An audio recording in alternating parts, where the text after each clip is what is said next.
船もちょっと見てきます。前みたいに写真だけでちょっとどえらいことになったらまずいんで見てきます。ちょっとしけてますけど。それじゃあいますね。はい。分からん。皆様大丈夫ですか。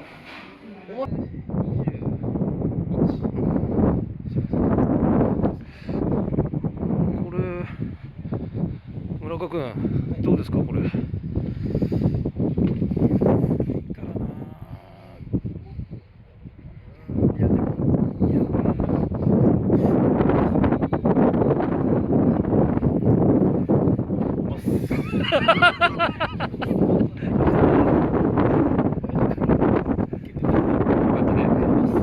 頑張ってください。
確かにだんだんバラバラになってきたんでね。